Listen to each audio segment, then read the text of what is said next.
mbanje gushimira wowe wanyandikiye muri video mbwira ati ni gute wasiba video cyangwa video ku rubuga rwa TikTok niba nayishaka wakunda ushyira video ukifuza kuyikuraho kanya n'umwanya nkwaye kugira ngo nkwereke uko ushobora gukura video kuri TikTok yawe mu gihe utayishaka cyangwa washyize utabishaka. Icyo wakora kugira ngo uyikureho uburundu, ikintu cya mbere gusaba no kwandika subscribe ndetse kubagezaho ikiganiro ari Shyaka Achille.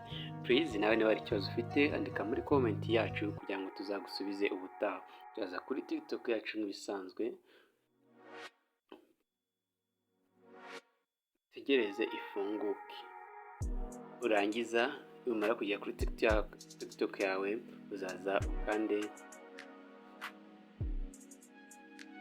kuri profile yawe ahangaha ubona. Numara kuhakanda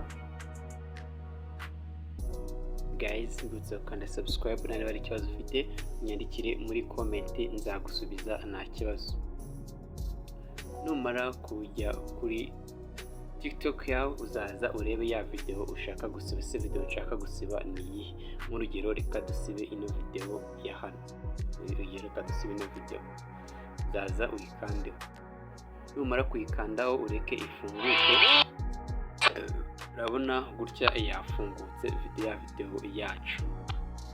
Noneho icyo uzaza ugakora uzaza ukande ahangaha ngiye kwereka guys, banza ukande subscribe ndetse unajye muri comment nta kibazo ufite twazagana ubutaha ukinyandikire zagusobanura nta kibazo. Uzaza ukande kuri turongo dutatu ubona hano, dukandeho tegereze, urangiza uzabona ko zafunguka gutya. Uzaza scrolling video yawe gutya ujyana ku ruhande rwo hirya gutya, utambika video yawe gutya, uzaza ubone ahantu handitse gutya nk'uko ubibona handitse delete.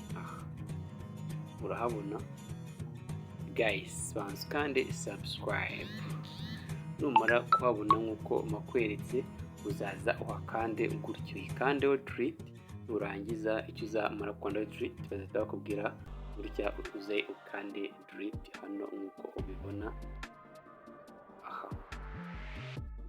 Ya video yawe izahita iva ku rubuga rwa TikTok. Thank you. Urabona ko ya video isibaho ikaba yahindutse. Ndagushimira, niba hari ikibazo ufite jya muri comment bitwandikire ubutaha tuzakigufashe kugira ngo tugusobanure. Thank you.